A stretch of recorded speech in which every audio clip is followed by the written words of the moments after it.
خيمة بها يا سحاب المدايب، يا حيها مالك على ضمي البيت، يا خيمة بها يا عروس القصايد، جينا وكل عام نجيب المواعيد، يا خيمة بها يا سحاب المدايب.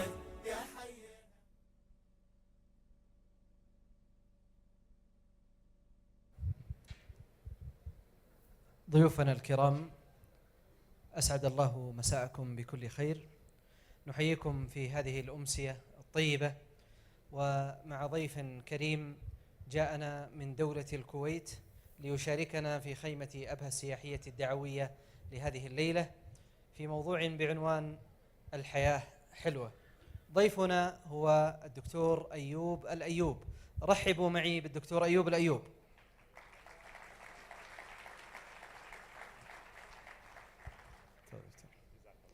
تفضل، المكان لك يا دكتور.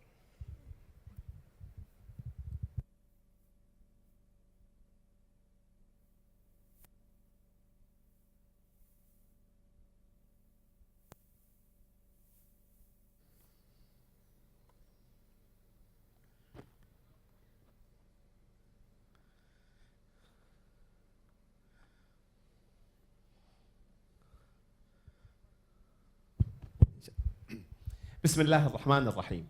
الحمد لله رب العالمين، والصلاة والسلام على رسوله الأمين وعلى آله وصحبه ومن تبعهم بإحسان إلى يوم الدين. أما بعد، إخواني الكرام وأخواتي الكريمات وأبناء الكرام وبنات الكريمات، السلام عليكم ورحمة الله وبركاته، ومساكم الله بالخير. وأنا سعيد وفخور وتشرفت يعني أن أنا أكون ضيف أهل أبها، جزاهم الله خير، الله يبارك لهم في ديارهم وفي أهلهم أولادهم أموالهم. يعني أنا أجي أبها كثير ويكرموني صراحة، يعني يتفضلون علي. ومعروف يعني أن حتى اليوم يعني جزاه الله خير الشيخ سعيد قدانا بس الله هداه غدا خفيف عريكة ومضبي يعني. فإذا اليوم أنا أحسنت فمن الله عز وجل، وإن شفتوني أسأت فمن العريكة والمندي. جزاكم الله خير على كرمكم، على سماحتكم، على حبكم للضيوف، على ترحيبكم، وبارك الله فيكم. وفرصة أرحب مرة ثانية بإخواني وأخواتي الكرام.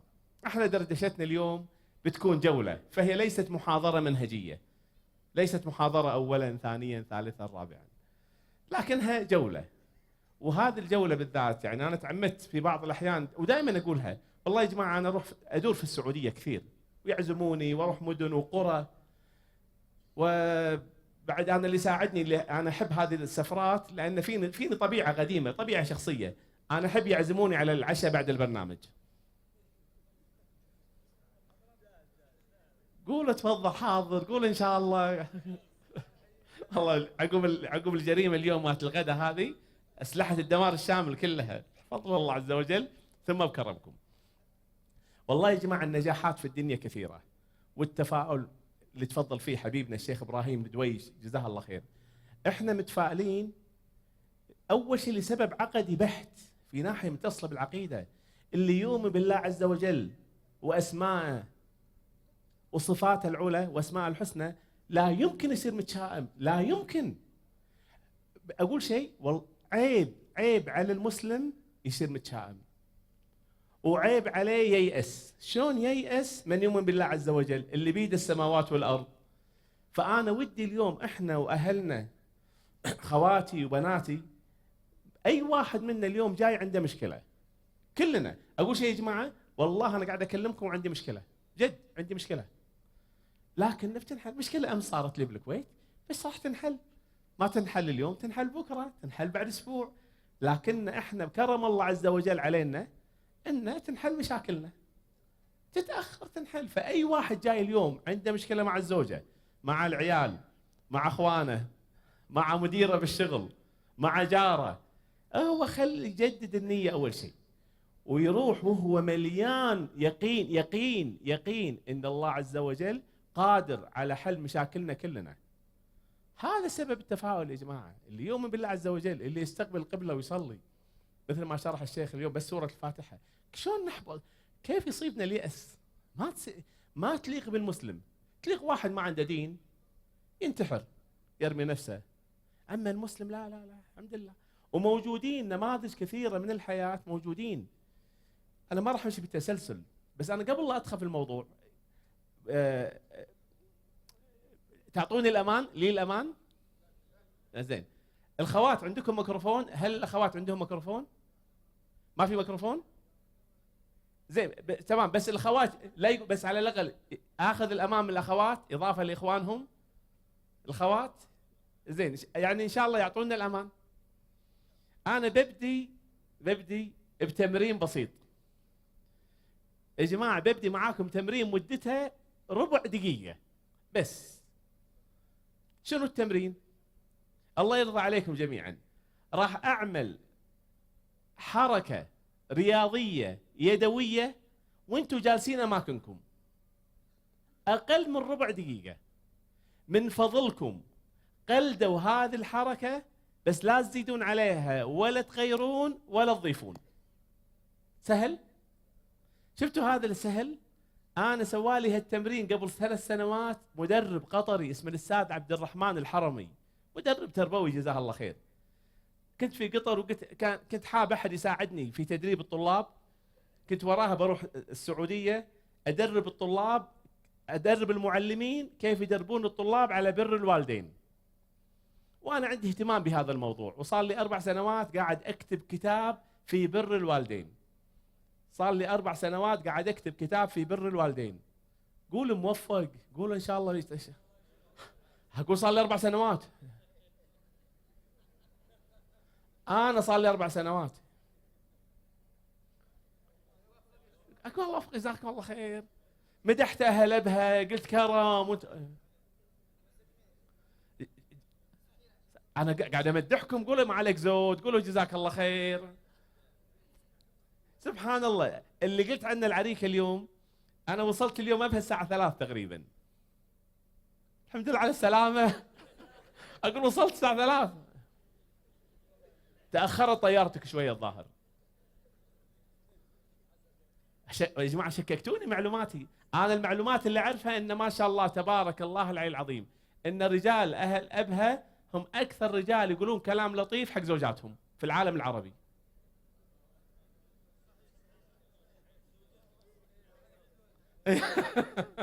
وعليك زود، اخوانكم يقولون ما عليك زود. يا جماعه فانا المهم المدرب القطري جاني وانا ما اعرفه الى الفندق، وجلس معي 2 ساعة يدربني تطوع جزاه الله خير. لما دربني عمل لي هذا التمرين. للاسف الشديد انا فشلت في هذا التمرين، اعترف. وان شاء الله اليوم يا رب دعوه مسافر تفشلون في التمرين، يا رب دعوه مسافر من قلب. زين يا جماعه ارجوكم ركزوا حتى لا تقولون ابو خالد خدعنا، ابو خالد لعب بالكلمات. انا هذا بين صح؟ فارجوكم انتبهوا. الو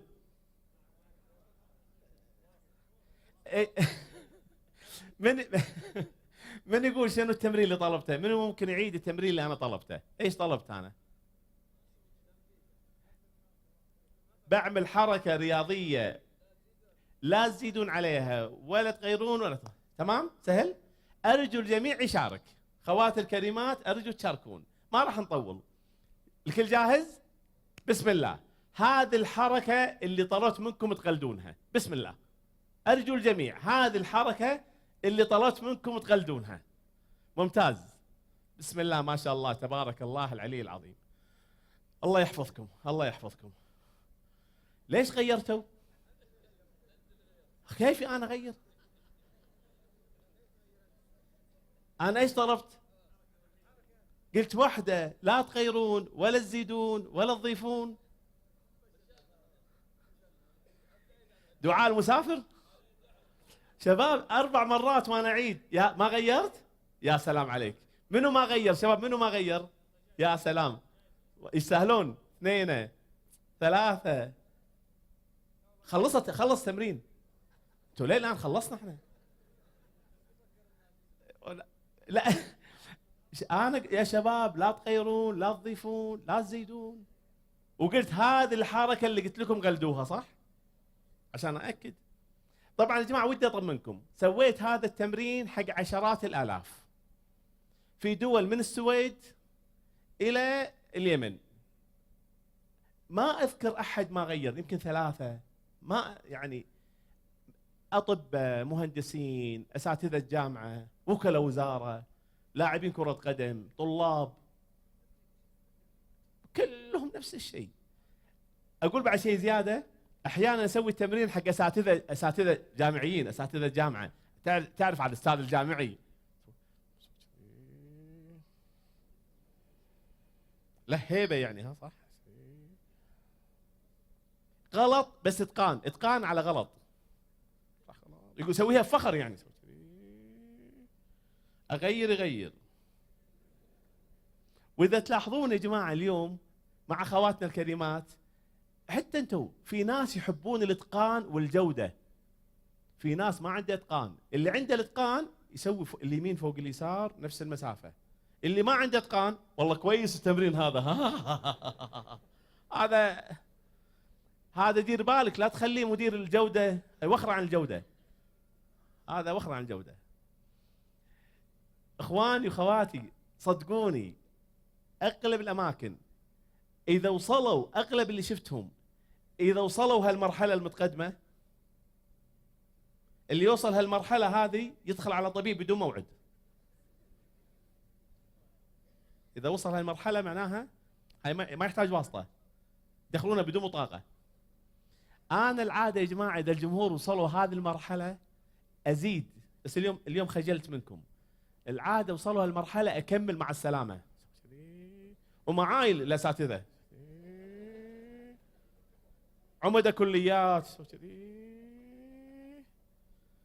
والله يا جماعه بس في شيء ارجو شيلوا شوي من الشريط، ما جاء من المنسقين بقول شيء بس شيلوا. انا اذا الجمهور وصلوا مع السلامه انا اقول لهم هذا بعد، هذا ممنوع يطلع من البيت اصلا، هذا مربوط بسلسله في عمود، خطر يطلع، خطر على المجتمع، هذا مربوط.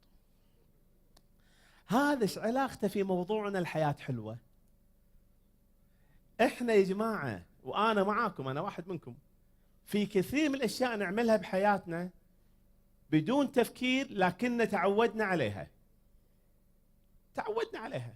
احيانا طريقه اكل، احيانا طريقه نوم، طريقه مشي، طريقه دراسه، فما قمنا نراجع انفسنا ليش نعملها، صارت تلقائيه سواء ايجابيه او سلبيه. حتى طريقه الحوار، طريقه الانصات، طريقه المزاح، نحتاج اخواني واخواتي الكريمات، نحتاج نراجع بعض العادات اللي عندنا الغلط، اما الصح نكمل عليه. بس لازم الواحد يعني مثل ايش غلط؟ احتمال طريقه معامله ابن، احتمال طريقه معامله زوجه، احتمال بر الوالدين. انا اعرف ان ابها حقيقه اعرف ان عندكم احترام كبير للوالدين حقيقه ولكبار السن، بس احيانا الانسان يقول احتاج اطور زياده. بجيب مثال، عندنا واحد في الكويت وكيل وزاره مساعد، عنده مثل هذه المروحه في جيبه، بس اللي على بطاريه 10 ريال دائما في جيبه. قال لصديقه الكويتي الثاني انت ليش هذه المروحه دائما في جيبك؟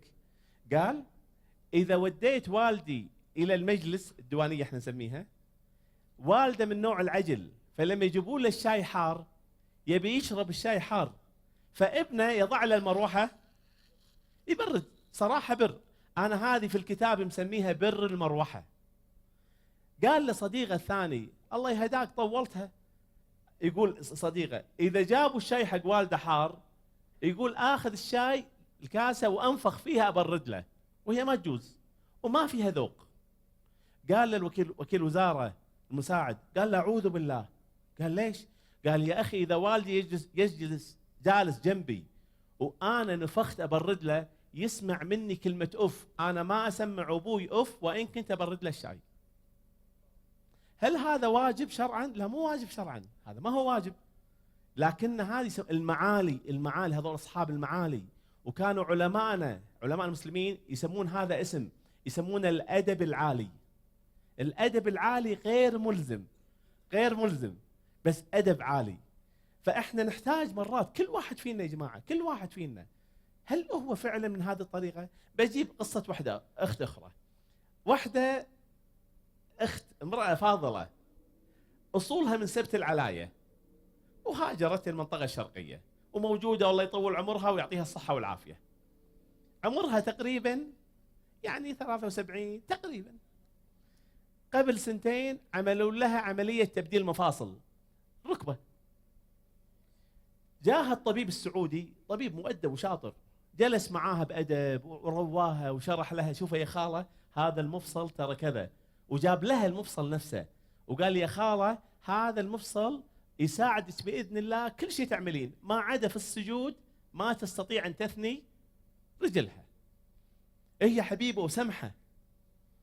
يوم العملية معاها هي ضغط وسكر، فما يستطيعون يعملون لها بنج كامل، فعملوا لها بنج نصفي. في العملية لأن تشوفهم هي بعد ما أعطوها البنج بدأ الطبيب فتح الرجل مع الطاقم، ثم بدأ يكسر في مطرقة. هذا النوع من العمليات فيه تكسير، فبدأ الطبيب يكسر طاق طاق. قالت الأم القرنية الله يحفظها يا رب، قالت حق دكتور اشتغل، قالت دكتور، قال لها نعم خالة، قالت له ليش ما تركب السيراميك أول؟ هذا ليس واجب يا جماعة، ليس واجب.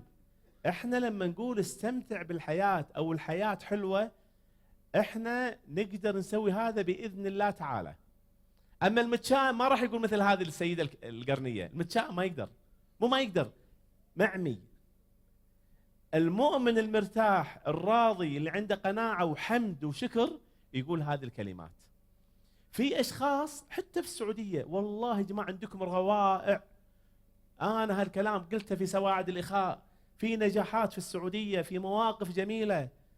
أنتم هنا في أبها الصورة الخارجية لما احتك مع ربعنا الرجال إن لا هو شديد، هو في البيت ما يقول كلام طيب حق زوجته، خطأ هالكلام.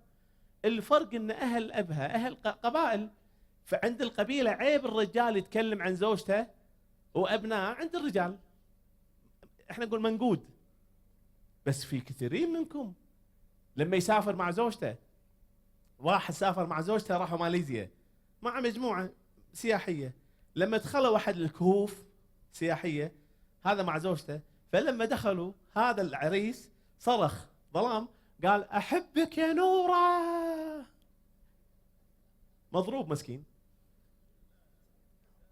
أنا أدري بعض الرجال الحين هذا مو صاحي. بقية الزوجات صار عندهم قيرة، كل واحد يقول حق زوجها يقول أحبك يا وضحى، يقول أحبك يا ليلى، أحبك يا سهى. مو لا يا جماعة، احنا نبي نشيع الخير في المجتمع، نبي ننشر قصص البر، قصص تودد حق الزوجة. وهذا يا جماعة كثيرين أنا أعرف، أنا تجيني استشارات يا جماعة عندكم خير، بس الواحد لا يسكت. بعض الأشخاص أنا عندي ربع هني من ربعكم هنا يطلع مع زوجته البر وهو يسوي لها الشاي يخبز لها، انتم منكم انتم يقعد يخبز، لانها مو عيب هذا، وهذا حث عليه الرسول عليه الصلاه والسلام. فما يجي واحد يقول لا انا كيف، هذا اسم الجاهليه. تودد. الخشابيه اللي قلت عنها في جيزان، في واحد يا جماعه هذا من حلاوه الدنيا، هذه نقطه رئيسيه في الدنيا. اذا اقتنعت بشيء طبق. اللي في الخشابيه ايش عمل؟ سمع خطيب المسجد خطب فيهم خطبه عنوانها الليله قمره، قال يا جماعه الرسول عليه الصلاه والسلام تسابق مع السيده عائشه رضي الله عنها ام المؤمنين الحبيبه، فقال حق اهل الخشابيه القريه، قال يا جماعه الليله قمره، طلعوا مع اهاليكم وتسابقوا. هذا صديقي تعرفونه من الحمزاوي، قبيله من القبائل اللي هناك، راح مع زوجته وعياله وزوجاتهم، يوم صاروا صلوا البر، برهم قريب، قال يلا انتشروا، كل واحد سابق مع زوجته تطبيق لسنة الرسول عليه الصلاة والسلام، ما تكلف شيء وياخذون الأجر. أنا أعرف يا جماعة إن أنتم في أهل أبها كل عيد تتسابقون مع زوجاتكم، صح؟ في العادات يعني. لا ما ليش حرام يعني؟ في الشتاء برد وفي الصيف حر. يعني اخواني واخواتي عندكم اشياء كثيره والله يا جماعه احنا الدنيا الله اعطانا اياها، جزء منها هذا البسيط، ادخال السرور على قلب الزوجه جزء من. بس يا جماعه اللي يتسابق مع زوجته كيف يتسابق؟ الحمزاوي اللي قلت عنه في الخشابيه قال والله يا ابو خالد رجال كبير، قال تسابقت معها يد بيد. انا اخشى بعض الاخوه اليوم يسمع القصه يروح مع زوجته بكره والله ولا جدك يسبقني. لا مو تحدي، مو تحدي، هو المقصود التلطف والتودد. لكن اذا واحد قال لا والله او اذا شافه سبقته يحط رجله ويكون هو شويه بعد بلغ من كبر عتيه مو قادر مسكين، او يكون الكرش يسوي له ما في توازن. تدري الكرش اللي صار زايد السياره ما فيها توازن. لا هو هذا مو لازم سباق، مو لازم سباق. انا يا جماعه جزء من دردشتنا اليوم، اذا سمعت شيء واقتنعت فيه طبق، لا تاخر يا جماعه. هذا التاخير من ابليس. لا ما له داعي، مو لازم. في ناس ما يعملون اي شيء يا جماعه، سواء كان ركعتين ضحى، كلمه طيبه، طريقه السلام، طريقه الابتسامه، ما يفرق. حياتك اليوميه، حياتك تمر كيف تسلم، كيف تشكر. اقول والله يا جماعه اليوم، والله يا جماعه الترحيب اللي سمعته اليوم من اهل ابها يعني يخلي واحد يطير في السماء. لسانكم حلو، مو صح. بعض الرجال يقول ابو خالد ما نعرف في البيت. ليش ما تعرفون؟ لسانكم حلو صراحه. وبعد ما يحتاج ليه صار بعد ارحبوا، يرحبون بالضيف ويهلون، لسانهم حلو. هو خلي يقول ما تعودت، يكسر هذا قربة إلى الله عز وجل. مع الأبناء نفس الشيء يا جماعة، مع ابنك نفس الشيء، مع الزوجة، مع الإخوان. يا جماعة احنا عندنا بالكويت واحد استاذ شريعة إسلامية، جاء واحد تقدم حق اخته، قالت له والدته صديقي، اتصلت في والدته قالت له دكتور، قالت له اسمع عصام تعال لنا البيت. قال ان شاء الله يما ابشري خير. قالت واحد متقدم حق اختك واختك رافضه. تعرفون ما تقدم نفسه. تعرفون طريقه النساء يتصلون اول شيء، احنا ما اعرف شو العرف في ابها، بس احنا العرف يبدا عندنا المراه تكلم المراه من حيث المبدا وتبدي بعدين الخطوات. وهذا ولد زين وسالنا عنه وفي مواصفات الزوج. راح صاحبي، هم 9 بنات ورجلين، راح حق اخته اخر واحده، قعد معاه قال والله يا جماعه شوفوا الحوار. قال حق اخته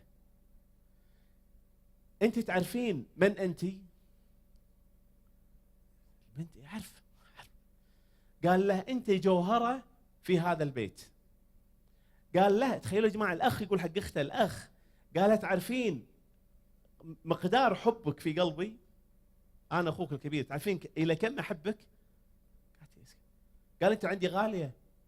سمعي اختي، اذا هذا المتقدم وجدتيه يصلح للزواج الحمد لله، واذا ما وجدتيه يروح بيت امه وهو مرتاح. قالت والله ما اريد ازوج. قال لا خلاص اذا ما في مشكله. قالت بس امي تريد. قال لا خلاص. الحين الاصعب قال لها اختي سمعي، هل في ذهنك شيء؟ هذا شيخ استاذ شريعه وكلام صعب انه يقول الرجل حق اخته. يا اختاه، اذا كان عندك شخص سمعتي انه يريد ان يتقدم لك او حدثتك عنه صديقتك، خليه يتفضل. قالت لا والله اخوي لا عندي احد ولا صديقتي تكلمت، لكن انا هذا الشخص. قال خلاص انتهى الموضوع. قال الحق امه خلاص. هذه الطريقه يا جماعه اللي هي الادب العالي. هو كان ممكن يقول حق اخته في شخص تقدم تريدين ولا لا، لكن شوفوا يا جماعه فتح الخط. هل في ذهنك كذا؟ انت غاليه علي، انت جوهره في بيتنا، انت في كذا. واللي ما يعرف يتعلم، سهل يا جماعه. سوي تمرين ثاني مدتها دقيقه واحده.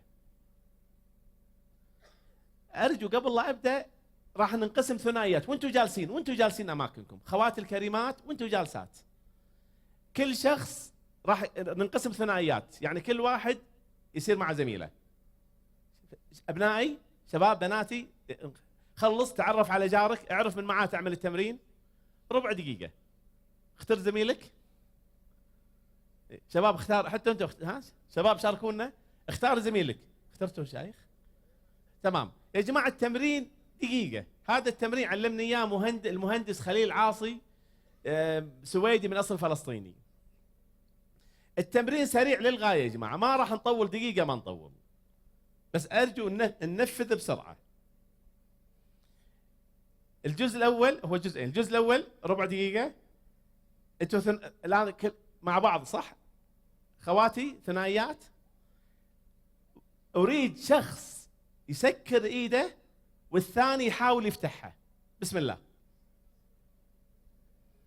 شخص يسكر يده والثاني يحاول يفتح.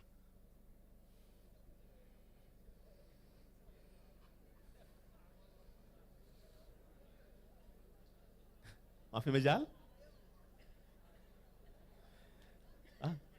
ايه صح ماشي، تمام تمام، ممتاز ممتاز ممتاز ممتاز. خواتي الكريمات، اخواني الله يحفظكم، الان نعكسها. الشخص اللي حاول يفتح يسكر يده والثاني يفتحها، الثاني يحاول يفتحها.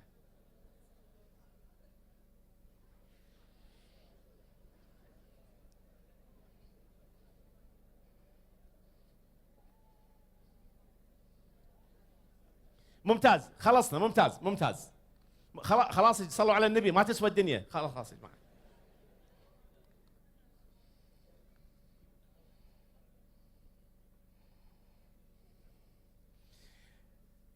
يا جماعه من فيكم سكر ايده بقوه عشان الثاني ما يقدر يفتحها؟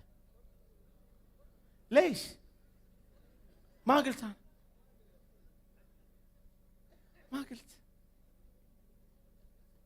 افتح ايدك. انا عموما توقعت ما دام وصلتوا هالمرحله هذه، انا يا جماعه تخيل. طيب من فتح ايده بسهوله؟ لا كثير، لا كثيرين، لا والله كثير، برافو عليكم والله صح. طيب من فيكم ما، يا سلام، من فيكم ما قدر يفتح لما صار دوره سكر ورب الكعبه ما خلي الله. انتقام صح؟ انتقام.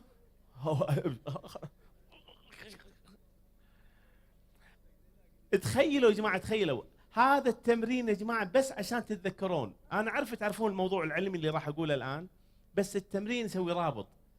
احنا هكذا في الكتب وبالمنطق، مو احنا عندنا 4 حالات لما نتعامل مع طرف اخر؟ حتى ايش يسمونه؟ اربح وتربح، صح؟ اخسر وتخسر، اربح وتخسر، اخسر وتربح. اذا واحد سكر ايده بقوه والثاني حاول يفتح وما قدر، هذا فاز وهذا خسر. فلما يصير ينعكس الدور، هذا راح ينتقم. او اثنينهم يسكرون، يخسر ويخسر. لكن انا اذكر واحد شاب من جيزان يمكن عمره 12 سنه، كنا في الدمام وصار تمرين. اللي 12 سنه اللي معاه اللي صار في الفريق، سبحان الله، واحد تبارك الله بصحه وعافيه، وراح سكر ايده بقوه. هذا ما يقدر يفتح، بس الجيزاني سوى شيء ممتاز، قال حق الكبير الله يرحم والديك افتح ايدك. افتح ايدك. اللين يجيب شيء زين، الرفق. والله يا جماعه باللين نحصل على كثير من الاشياء، حتى في الخصومات ادفع بالتي هي احسن، فاذا الذي بينك وبينه عداوه كانه ولي حميم. انت ايش سويت؟ ادفع بس تخيل، مو العلاقه العاديه، خصومه بايش تزول الخصومه؟ بالتي هي احسن، بدون فلوس، بدون ربع، بدون قوات، ادفع بالتي. هذا يا جماعه انا اتمنى اليوم بعد دردشتنا، احنا ما راح نطول، بس انا اتمنى اليوم لين رحت البيت او اذا عندك في الموبايل اكتب شيئين 3 اشياء ناوي تغيرهم، كيفك يا جماعه. صدقوني يا جماعه ما حد يقدر يغيرنا، يعني غير الله عز وجل، ما في شك. اقصد احنا كبشر ما في احد يقدر يغيرنا، اذا احنا ما نريد ان نغير ما حد يغيرنا. انا الناس يقولون لي مرات ابو خالد انت تغيرنا، قلت يا ليت، والله يا ليت اقدر اغير عيالي في البيت. عيالي انا في بيتي والله ما اقدر اغيرهم، اقدر اشرح، انصح.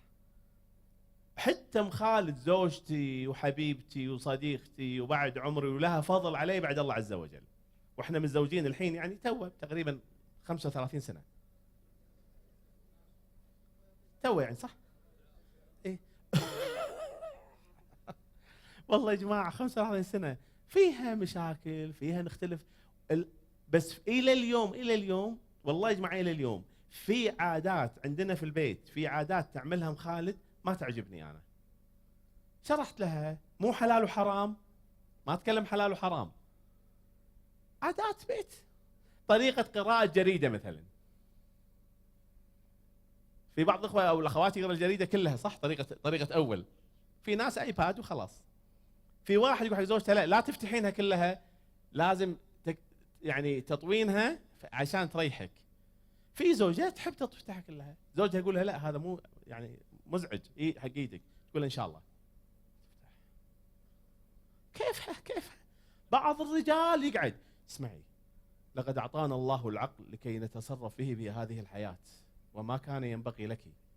كيفها قاعد لها. بعض الازواج بعد اذا تقاعد هذه مصيبه. بطل الثلاجه يشوف شيء من زمان داخل في جلي صار له اسبوعين ما شالوه. عاد الله يعين زوجته. شوفي هذا سبب تخلف الامه الاسلاميه. ايش دخل الامه الاسلاميه؟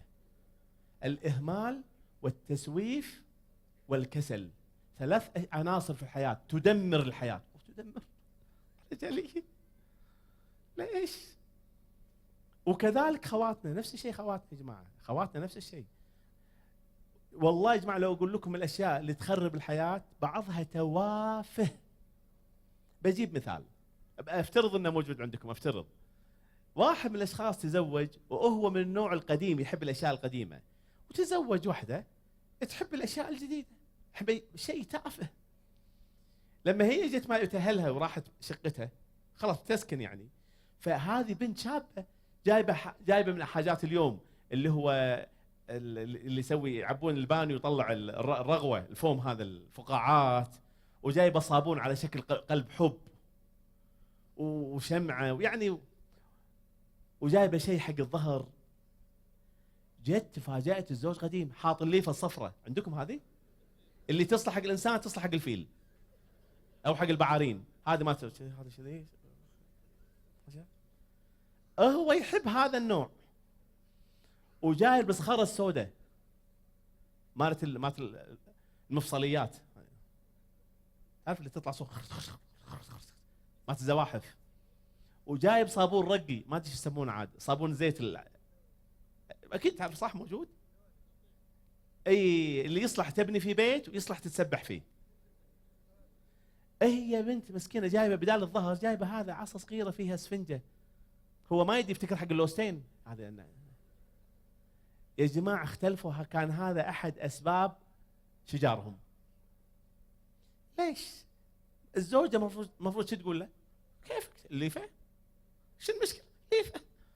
تقول له لا لما اشوفها احس بتخلف. وهو يحب ويدور الصابون القديم اللي مخلص ما يلقى له وين. بس يا جماعه هل خلافهم على شيء يسوى؟ والله ابدا، على تفاهات. بعدين شو يقول لك الزواج مو مشكله، الزواج حلو مو حلو، الزواج مشكله. لا الزواج حلو، سنه الحبيب عليه الصلاه والسلام. احنا كيف نتعامل معاه هي المشكله، وليس احنا يا جماعه.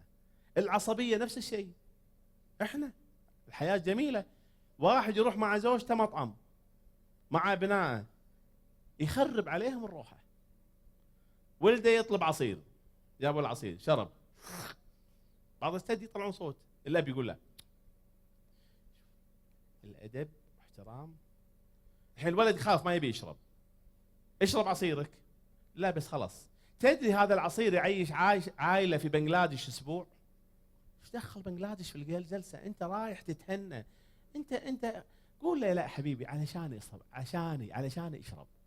جلبه مره، قول له شيل المصاص العود وشيل الغطاء او الكاس اشرب بدون مصاص اذا انت خايف يطلع صوت. صح. ومرات المصيبه وين؟ الزوج مضبوط ها. يا جماعه كل واحد عاد اشيلوها بالتصوير. انا اقول لكم يا جماعه تفاهات تخرب البيوت، ليس لانها تفاهات، لان احنا ما عرفنا نتعامل معاها. بعض الازواج في المطعم لما ياكل شيء، يا جماعه لكم الحشيمه والكرامه، لما ياكل شيء زوجته جايه رقيقه من بيت خاصه جيل اليوم وهو شعبي. ايوه شو يشوف يعني؟ شو يشوف؟ انت هذه بروحها غلط، تشوف ويكملها، خلاص الزوجة تغزز، صدق شيء مغزز، صراحة شيء مغزز. كل يا جماعة انا اشوف كله يشوف، ايه انزين ايش قالوا بعدين؟ يعني مجوهرات تطلع من العيون، خلاص. وهالآدمية مسكينة معاه، يعني تحمص مني شوية تبولة على اللحية هالصوب، ما يصلح. حتى لو فرض يسوي كذي مثلا شيخ منديل حركات، ياكل سمسم وجالس معاها، شو ايه الحين في سمسمه فوق صايره بين اللثه وبين الفك، قاعد يدورها. وافقوا؟ الحين نبي يدورها، هو عرف وين الحين بس لسانه ما وصل لها. طيب اذا لقاها يبين تغمز العين هذه، قولي لي الموضوع مره ثانيه لانه ما ركز، يعني يفكر. والله توافه في البيوت، بس لكنها تسوي مشاكل. شفت هالتوافه؟ تسوي مشاكل. فالحياه حلوه، عطيه الله عز وجل، الاستمتاع بالجو نعمه. احنا لما نقول ان تعدوا نعمه الله لا تحصوها، احنا كل نعمه نقدر نستمتع في كل نعمه، والله يا جماعه كل نعمه نستمتع فيها. التمرين نفسه اللي قبل شويه، ليش الشد؟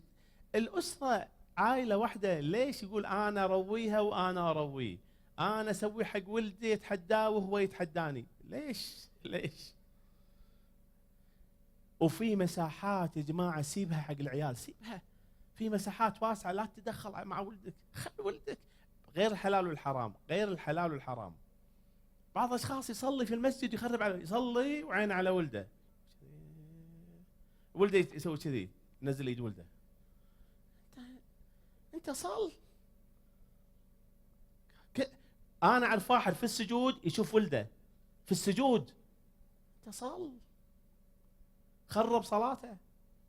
وفي ناس لا، في ناس سامحين. فالواحد يعني انا ودي اليوم الدردشه هذه الواسعه يا جماعه، اذا طلعت اليوم راجع نفسك، عندك شيء غلط صلحه، بغض النظر شنو يا جماعه، عناد، حساسيه، عصبي، تكسر، تعايي.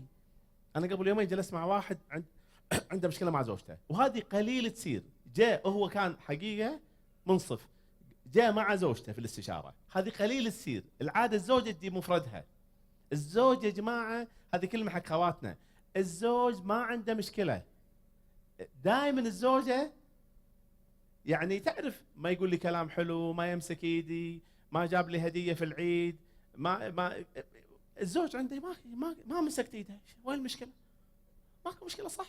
فغالبا الزوج عنده هذه المسائل عاديه. طلعت مع ربعي كل يوم، هي عندها مشكله وما عندها مشكله، بس هذا انصف. لكن لما جلسنا قال بروحه اقر، قال نعم انا متذمر وكثير الشكوى. قال اعترف يا ابو خالد امام زوجته، قال الان في الجلسه، قال لي لك مني وعد اني ابدي اخفف التذمر وكثره الشكوى. متذمر يعايي، يعني شنو يعايرها، هذه ما تجوز، هذا اخلاق ليس ذوق. يعني هالحركات ذوق، اما المعايره بالسمنه، يعاير هي يكون عندها كرش، يروح يقول لها كلمات، يا برميل، انت برميل، انت بطه، تنقهر، ما تنساها، هذه ما تنساها. وليه؟ اصلا ما يجوز شرعا، ما يجوز. ممكن ينصحها يا حياتي يا حبيبتي الله يعطي الصحه والعافيه، بس لو قدرتي تخفين اقدر اساعدك، في شيء اقدر اسويه اساعدك. لكن كل ما مره اسوي لها كنا طفل، والله كنا طفل. انا يا جماعه اقول لكم من البيوت رجال برا عاقل يسوي حق زوجته في البيت، يسوي لها يغيظها، الرجال شبره يصير طفل. فاحنا نقدر نغير. انزين، هذا الفريق او هذه الاسره ايش مشكلتهم الرئيسيه؟ بالضبط، قول يا بطل. يا صدق بعطيك هديه، والله قال جواب روعه. ايش اسمك؟ عبد الله. قال جواب روعه. المهم ايش قال؟ قولوا ما شاء الله، قولوا تبارك الله. اقول قال جواب روعه. احسن لك. عبد الله قول عبد الله يا بطل. شنو المشكله الرئيسيه؟ كل واحد له طبع. اثنين، تحب تقرا؟ تحب القراءه؟ تحب تقرا؟ اي بعطيك هديه.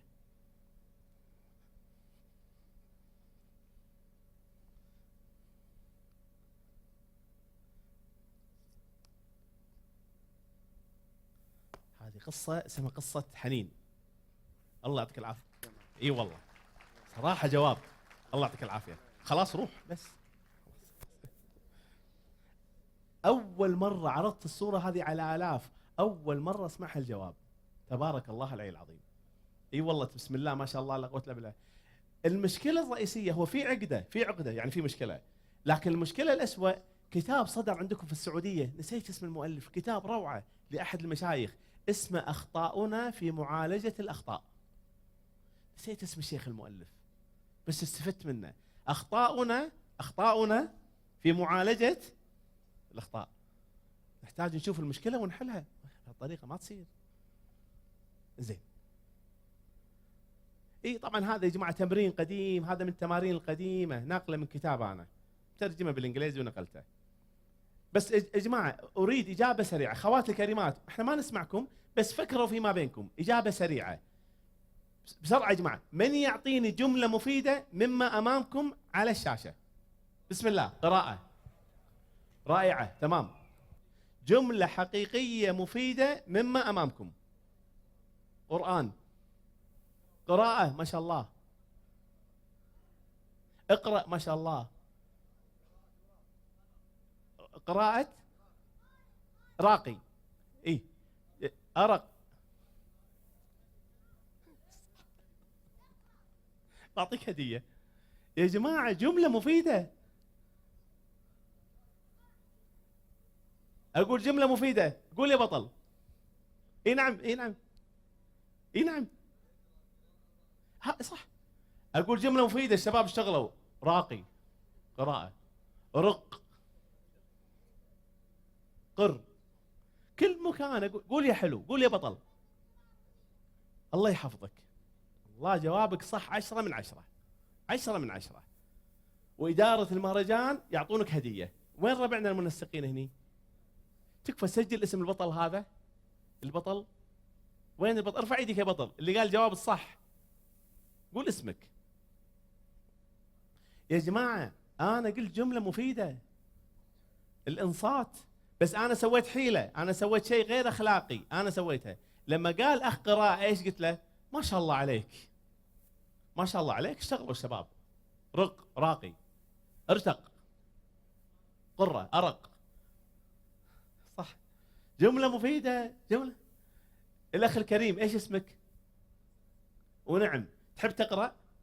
وسط ولا خفيف؟ عمق؟ انزين تسلمون ابني. اي خليه يتفضل. وين؟ يا سلام يا سلام. كيف الحال؟ الله يعطيك العافية. ما دام تحب تقرأ الثاني أخي الكريم، أنا بعطيك أصعب كتاب كتبته بحياتي، اسمه شعب الدودو العظيم. فكر. مع انك ما تستاهل. كتاب. هذا عريكة، هذه عريكة. السلام. كيف الحال؟ الله يعافيك. الله وياك ان شاء الله، طول عمرك.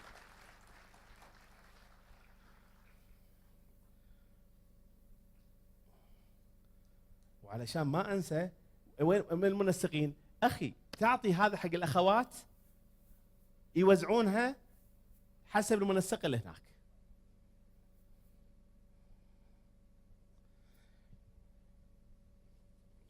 خلصنا من التمرين يا جماعه. الانصات صح؟ الانصات حلو. الانصات اختيار، اما السمع الزام. السمع متعلق بصوان الاذن، اما الانصات متعلق بالاراده. فالانصات صعب، يحتاج واحد يوسع باله في الانصات. المشرقين اسم انا حاطه، يعني انا مختار جزء من الحياه الحلوه مسميه المشرقين. من هم المشرقين؟ الشيخ ابراهيم تكلم اليوم كلام طيب على الابتسامه، الله يحفظه، شيخنا واستاذنا. يا جماعه ابتسم ابتسم. احنا عاد كمسلمين تبسمك في وجه اخيك، واذا الواحد مو متعود يتعود يا جماعه، يتعود، تصنع. يا جماعه احنا شريعتنا الاسلاميه فيها اشياء عجيبه. اذا قراتم القران فابكوا، فان لم تبكوا. اذا تاخذها بالمنطق المجرد، ليش اتباكى؟ الله سبحانه وتعالى يعلم في السرائر، مع ذلك ان لم تبكوا فتباكى. تتحرك المشاعر. الابتسامه يا جماعه شيء سهل، معديه حلوه جميله، فهم صحبتهم جميله. هذه البنت، هاي صوره قديمه انا ناقلها من كتاب باللغه الانجليزيه اسمه الوجه البشري، The Human Face. والله اخواني واخواتي على الاقل هذه بس لما نروح البيت تذكروها اليوم. هذه البنت كان عمرها 5 سنوات سنه 1996 ميلادي، يعني قبل من اليوم نرجع 20 سنه، من اليوم 20 سنه تقريبا. الان ايش الفرق بين الصورتين؟ الفرق الرئيسي الابتسامه. الفرق الرئيسي الابتسامه. ما ادري يوصل ولا ما يوصل. اللي على اليمين هذه فوق على اليمين، اسف، فوق على اليمين متجهمه، على اليسار مبتسمه. بس يا جماعه انت عدوا نعمه الله لا تحصوها. هذه البنت راح اقول قصتها، بسال سؤال ان شاء الله يعطيكم الصحه والعافيه. من فيكم معانا هنا زارع كليه؟ من في اخواني زارع كليه؟ ممتاز، ما حد. من فيكم عامل جراحه قلب مفتوح؟ ما فيكم شيء؟ وانا مثلكم الحمد لله، وصحه وعافيه الحمد لله. يا جماعه هذه البنت مصابه بمرض نادر في العالم، اسم المرض موبياس سيندروم. يعني ادخل على اليوتيوب او جوجل اكتب بالعربي موبياس سيندروم. يولد الانسان وعصب الابتسامه ميت. يولد الانسان، يعني المخ، مركز المشاعر في المخ في مركز خاص اميجدلا، هذا صاحي، عضلات الفم صاحيه، السلك اللي يوصل مضروب. فهي مبتسمه في الصورتين، لكن واحده قبل العمليه واحده بعد العمليه. سنه 96 عملوا لها عمليه في كندا. ايش عمليتها؟ ياخذون خلايا من الفخذ يوصلونها بعصب المضغ، عصب الاكل، عصب بديل. بعد العمليه الناجحه يقولون لها في كل مره تريدين ان يشاهد الناس ابتسامتك عضي على اخر اسنانك يبدو وجهك مبتسم. في كل مره. والمصابين فيه كثيرين حسب ما اشوف يعني.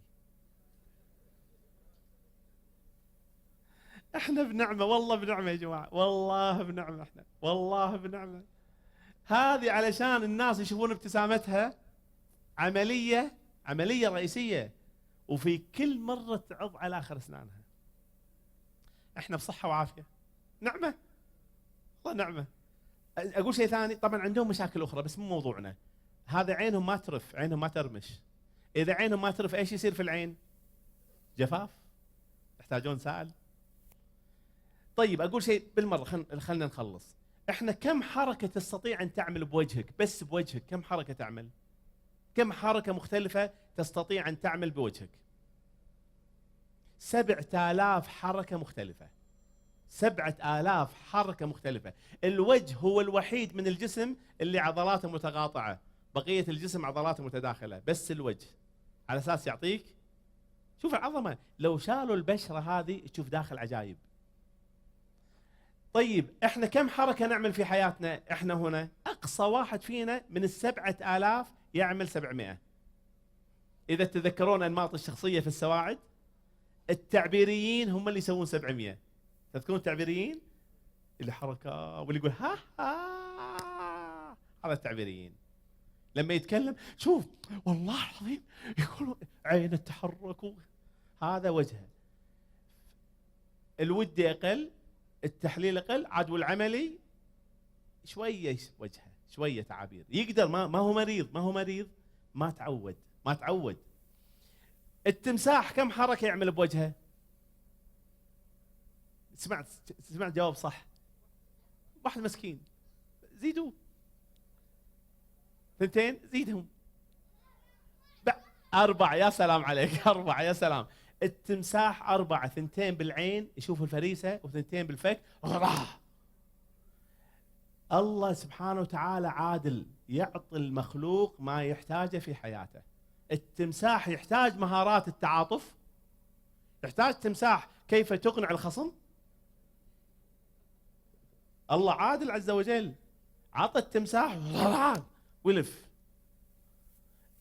احنا مو تماسيح يا جماعه، والله العظيم الله اذا اعطانا نعمه لازم نشكر هذه النعمه. جزء من شكر النعمه حرك هذا. واحد يروح البيت يقول لزوجته لابسه ومسويه شيء معدله الوجه، فرحانه وحاطه كحل وحركات، بتقول له ايش رايك؟ لا زين، الغداء خالص.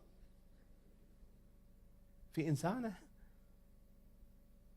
وفي واحد يعقدها، لا انا بس ابي اعرف شنو الدوافع اللي تخليك تعمل هالحركات هذه الان؟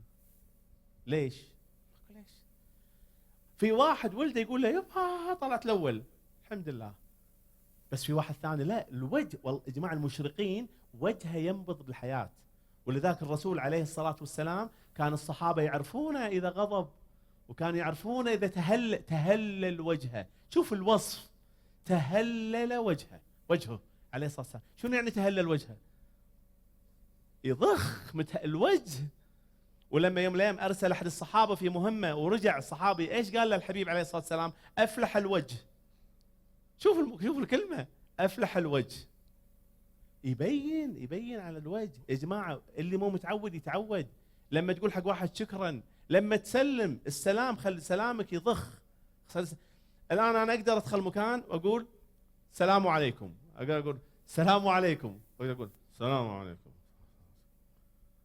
وفي واحد يا جماعه اخر شيء مع اخواتنا الكريمات، في واحد بس يا جماعه بالله عليكم راجعوها اليوم، راجعها اذا اقتنعت غير، اذا اقتنعت. في واحد مشرق تقول له كيف الحال ابو محمد؟ ايش يقول لك؟ بخير نعمه الحمد لله. هذا تلقى منهم كثير شيبان البدو، تلقاهم في القرى لما تقول له كيف الحال؟ بخير نعمه الحمد لله. كيف حالكم؟ بشر طيبين، وهو متى مريض وما نام بالليل ومع يتهل. في واحد يقول له كيف الحال؟ الحمد لله بخير زين. كيف الحال؟ طيب. كيف الحال؟ ماشي. الى ان تصل الى العله النكدي، بالكويت نقول الدعله. يقول له كيف الحال؟ انتوا ايش تشوفون؟ انت احكم. يومين ما نمت، يجيني الم ينزل على كتفي، مو مره واحده، كله يتشكى. بينما عندنا واحد بالكويت من كبار السن، يا جماعه مشرق، يقول له كيف الحال يا عم؟ قال سمعوا الماكينه زينه بس الباب ما يسكر كويس، شباك يطلع صوت لكن السياره رايحه. هذا مشرق. فيا جماعه بالله عليكم مرن نفسك لما تدخل مكان ضخ في الصوت. السلام عليكم، كيف الحال؟ بخير الله يسلمك، بشرنا عنكم، عساكم طيبين. حتى لو تدخل وزاره ما تعرف الموظف، قول له جزاك الله خير من قلبه، جزاك الله خير يا اخي، او قول له صراحه جزاك الله خير، بيض الله وجهك، شوف من قلب. وتقدر تقول له جزاك الله خير، جزاك الله خير. بعض الاشخاص كسلان يفتح الفم. واحد من المشايخ الله يرحمه كان يقول بعض الاشخاص يعتقد ان اسنانه عوره، اخفيها. مع الاحفاد، مع الابناء يا جماعه مو بالضروره تكون عندك تصير مهرج، لا ليس بالضروره، بس عبر عن الفرح، عبر عن السعاده، عبر عنها يا جماعه بطريقتك. انا والدي الله يرحمه يعبر عنها بطريقته اللي هي اقرب حق البحر. احنا والدي راعي مركب صغير ما هو كبير، احنا نسميه ناخذه وربان سفينه يعني. بس والدي يعبر. انا ما انسى، انا في رابعه ابتدائي، في رابعه متوسط، ثاني اعدادي، اجي المدرسه ما كنت شاطر، طالب عادي، وابوي مريض عمره وقتها كم عمره؟ 70 سنه، 71 سنه، الله، في جلطه وضغط وزلال واملاح ومريض، لكن حمد وشكر. كبار السن اللي بالقرى، الفطره العقيده سجيه. والله اذا جيت اقول انا يابا نجحت، الله يرحم والدي يجلس يقول ايوبي طالع الاول، ايوبي طالع، انا 13 طالع، ايوبي طالع. انا رجال الى اليوم والله كلماته كأن امس سامعها. الصبح لما يعطونا مصرف نص ريال، ابوي ما يقول لي خذ، طق راسي يا عسعوس، طقه وطلع فلوس، طق راسي. حتى انا امزح مع ام خالد اقول لها الحمد لله ما طلعنا رقاصين، البيت كله شيلات، اي شيء ابوي يسويه فرحه.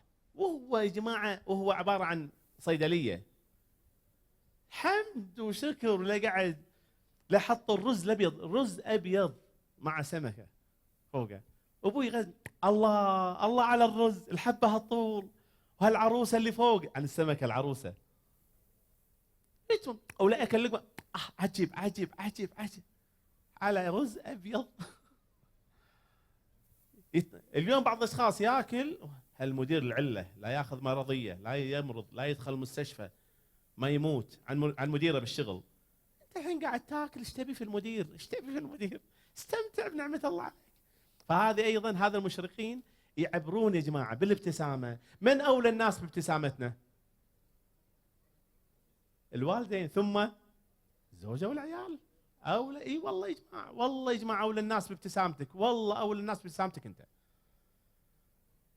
لسانك الحلو اولى الناس في زوجتك وعيالك. يا جماعه طبق من الليله. انا مره في ابها في المستشفى الالماني، اي جهه صار؟ جهه الخميس كذي، محاضره، وقلت لهم قصه موقف صار لي مع ام خالد ذاك الوقت. واحد من الموجودين عسيري، في موقف السياره طبق اللفته البسيطه، عجبني صراحه، عجبني، وعجبني اكثر انه عزمني على العشاء. هذا بعد اهم شيء. يا جماعه انا بقول موقف، احنا بعد الوقت عشان بعد اخاف يتداركنا، بس اقولها باختصار، وهذا قصه حقيقيه. العرف عندنا في الكويت، مو في كل مناطق، تعرفوا الكويت نفس الشيء، فيها حاضره وباديه. انا ما اتكلم عن يعني اصول القديمه، طبعا لا، انا من قبيله السهلي، يعني ايوب القناعي القباني السهلي.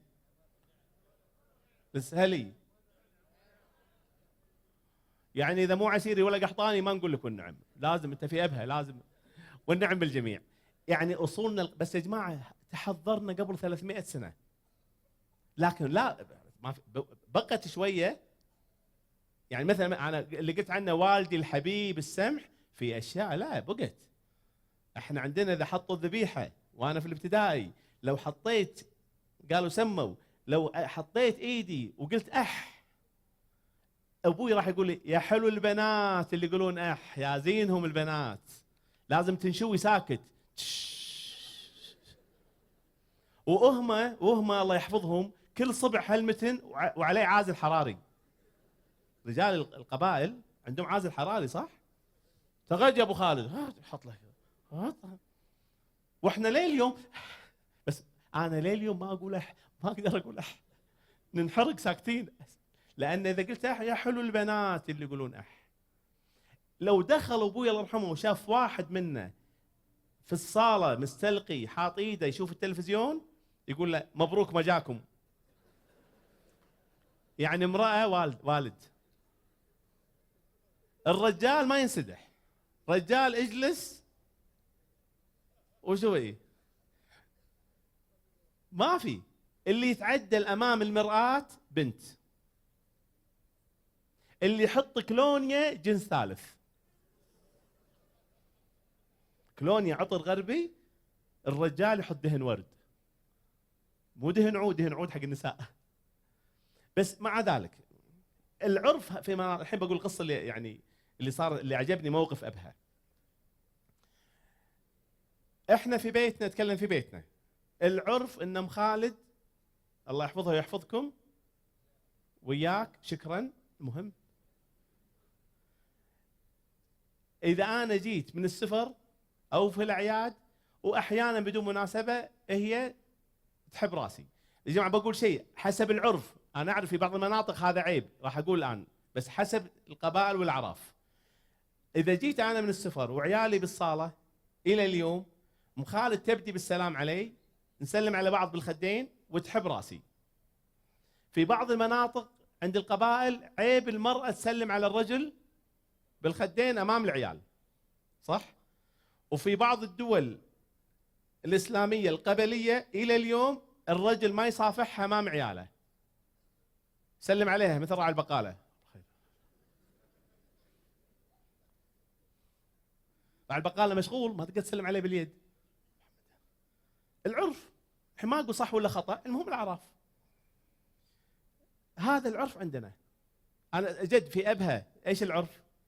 الرجل يسلم على زوجته بالخدين امام العيال؟ لا والله ما ادري، والله ما اعرف. ولا حسب القبيله ما يسلم، صح؟ الا العرف يعني انت لما تيجي من السفر تقبل راس زوجتك كعرف. الزوج ما يقبل راس زوجته؟ الزوجه تقبل راس الزوج؟ يسلمون باليد؟ من يقبل يد الاخر؟ الزوجه تقبل يد الزوج والزوج يرد لها، يقلبها ويحبها الصوب. يا جماعه المهم، بس انا اقصد القصه لها معنى، بس لازم اقول اول العرف. العرف اذا في مناطقنا، العرف عندنا في الحضر مو بنات اليوم شوي اول، العرف ان الزوجه بالخدين ثم تقبل الراس. هذا مشينا عليه سنوات.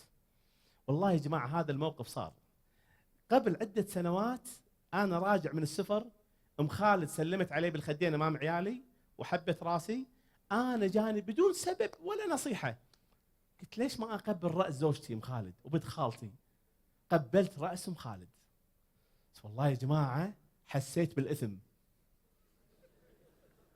لان ايش تعرف الاثم؟ ايش هو الاثم؟ محاكة في الصهد وخشيت ان يطلع عليه. والله يا جماعه طبعا ام خالد ما تدري الى اليوم، ما تدري، بس انا وجدت داخل شعور سلبي للاسف الشديد. وانا الكلام اللي اقوله انا اقصد الكلام يا جماعه، اقصد ما اقول. انا فيني سلبيات وعندي اخطاء وعندي عيوب وعندي ذنوب، بشر. بس انا مع ام خالد في البيت لا، اعتبر زين. ما علمتها. عقب اسبوعين سافرت، بعد يوم واحد رجعت، تكرر الامر، حبت راسي حبيت راسها. يعني ما طاوعت المقاومه هذه من الشيطان، ما طاوعته. اسبوعين سافرت، بعد حبت راسي. بعد اسبوعين رابع مره جيت البيت، سلمنا بالخدين، حبت راسي وعطتني راسها. يعني صار حق مكتسب. قلت لهم خالد هذا ليس حق مكتسب، هذا فوق البيعه، هذه دعايه، يعني مو حق مكتسب. انا ما سويت له بالغصب اصلا. المهم ذاك لو اسال الناس ليش ما تقبل راس زوجتك؟ هل ترى من باب كرام الزوجه وتستاهل ويسوي تواد. والله يا جماعه احنا هني في المستشفى المحاضر، المستشفى الالماني اسمه اظن طريق الخميس، اي طلعنا هذا العسيري راح زوجته حاضر المحاضره في السياره، قال اعطيه راسك حب راسها. يمكن امه، يمكن لا والله. وهو مو المقصود حبه الراس يا جماعه. انا عجبني في العسيري قدرته على التغيير الفوري. مثال ثاني، احنا في الطواف نفس الشيء، انا مع ام خالد قلت بطبق نصيحه، مو نصيحه، قصه جميله من واحد من اصحابي راح العمره مع والده، يعني قلتها باختصار ذاك اليوم في السواعد. المهم باختصار، والد صديقي ما رايت في حياتي اب يبر ابنائه مثله في حياتي، انا ما رايت، وابنائه بارين. فلما جو طلال مع والده، جو عند الحجر الاسود، العم عبد الله مسك طلال قال يا رب اشهدك اني راضي على طلال. بالله عليك من فيكم قال هذه الكلمه لابن او لزوجه؟ من فيكم قال له بصوت عالي؟ ايش قلت له؟ ايه ممتاز. لا خلينا نبدا من البدايه. انتم مسلمين؟ تعرفون العمره كعبه يا جماعه انا ما قلت هالكلام، ادعو لهم، ادعو حق ام خالد، لكن صراحه ما قلت بصوت عالي. فقلت اريد ان اطبق هذا السلوك. فذهبت قبل 3 سنوات انا مع ام خالد مع وضحه بنتي. جينا الطوفه الاول، طبعا ام خالد ما تعرف بس انا داخلي اطبق مع زوجتي. خلصنا الطوفه الاولى، جيت بقول راحت داخل ما طلعت. صراحه هذا من صراحه. الطوفه الثانيه، الطوفه الثالثه ما طلعت. اي جهاد والله. والله يا جماعه انا اقول حق نفسي يا جماعه انا ما عندي مشكله في التعبير عن الحب حق زوجتي، ما عندي بفضل الله عز وجل. انا قلت عندي ذنوب، عندي تقصير، عندي سلبيات، بس في موضوع الحب مع الزوجه ما عندي مشكله. انا الى اليوم اسوي حق ام خالد حركات ليه اليوم.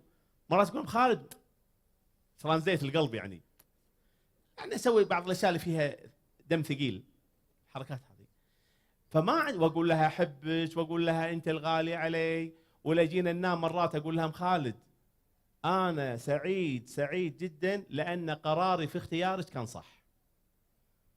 ما عندي يعني، بس لان اول مره اطبق في الطواف في مقاومه. المهم انا اعرف السبب الحقيقي يا جماعه، انا بختم الان هنا يا جماعه. اعرف السبب الحقيقي والله يا جماعه، اقول لكم عن نفسي، انا عن نفسي بقايا جاهليه فيني من داخل. فيني كم ابو جهل ابو لهب صغار داخلي، في ابو جهلات وابو لهبات. اذا جيت بسوي شيء طيب اكرام الزوجه يتحركون الشباب يتحركون ما يرضون. بقايا جاهليه. الطوفه السابعه خلصنا بنصلي ركعتين ورا مقام ابراهيم. انا اقول حق روحي ابو خالد خلص، شوف المقاومه خلص. حطيت ايدي بنعومه على راس ام خالد وعلى راس وضحه، قلت يا رب اشهدك اني راضي عليهم واحبهم. طلع مو ابو جهل ابو لهب، دار الندوه كلها طلع عتبه وابي واميه، ولا طلعوا الشباب لقد صبا ايوب. هذا يا جماعه اللي قام لما نسوي شيء اليوم بنروح بيوتنا. اذا جيت تبي تعمل معروف حق زوجتك او ابنائك او اخوانك او اخواتك ووجدت مقاومه، فاعرف انها بقايا جاهليه. ايوه زين. حتى عندي صديق سعودي دمه خفيف، يوم قلت له القصه هذه قال ابو خالد اتخيل ابو جهل في بطنك عنده زجاجه خمر رايح دار الندوه. يقول رايح دار الندوه. انا من وين اخذت هذه؟ ابو ذر رضي الله عنه صح؟ لما قال حق بلال رضي الله عنه يا ابن السوداء، ايش قال للرسول عليه الصلاه والسلام؟ ما قال انت جاهل، حاشاه، انك امرؤ فيك ايش الجاهليه؟ الكبر. وابو ذر من هو ابو ذر؟ من اصدق ذي لهجه منه؟ من اصدق لهجه من ابو ذر رضي الله عنه؟ يا جماعه انا هذا اللي بختم فيه، انا واخواتي الكريمات واخواني الكرام، اذا جيت بتسوي اي تغيير الى الاحسن ان شاء الله. اليوم يا جماعه انت اليوم اللي منكم بيروح اليوم يبي يكرم زوجته، يبعث لها رساله جميله، لا تسوف. رساله جميله ابعث لها، رساله اكتبها بالشعبي. يا جماعه لا نتفلسف بالرسائل. لا تقولها ذكرتك والذكرى ناقوس يدق في عالم النسيان. انا افلاطون قاعد يكتب هذا، ولا ذكرتك هناك خلف الجبل وزجاج متحطم. الى متى هذا الظلام في حياتنا؟ الى متى؟ هذا واحد مضروب، هذا واحد وصل المرحله هذه. اكتب من قلبك بدون فلسفه، اكتب احبك يا عمري بعدي يا حياتي يا ريم الوادي يا غزاله قلبي يا مدري شنو. اكتب عادي، اكتب ولا تخرب. اكتب ولا تخرب، مو تحط تحت يبين في عينك عاد. لا تخرب. ابعث رساله حق ولدك، ابعث رساله حق بنتك، ابعث حق اخوك اللي مو متعود يبعث حق اخوه رساله. يا جماعه العلم بالتعلم، الحلم بالتحلم، التعود. اكسر هذا بقايا الجاهليه هذا. طبعا الخوات عاد عندهم اشياء ثانيه، ام لهب عندهم هذا هناك، هذا ام لهب ها. بس يا جماعه نكسر. انا ادري الوقت ادركنا يا جماعه، لكن اتوقف هني. اكرر شكري وتقدير لكم، للمكتب التعاوني، لفريق العمل، لاخواني، الاخ عبد الاله اللي كان يتواصل معي، نعم السفير، كل الجماعه اللي كل الجماعه ما شاء الله متطوعين كثيرين، ابنائي واخواني وبناتي وخواتي المتطوعات، جزاهم الله خير. الله يحفظكم ويسعدكم. السلام عليكم ورحمة الله وبركاته.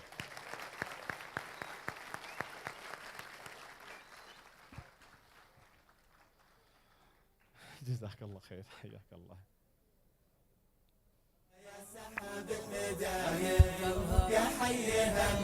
أنا ودي أعطي الشيخ هدية.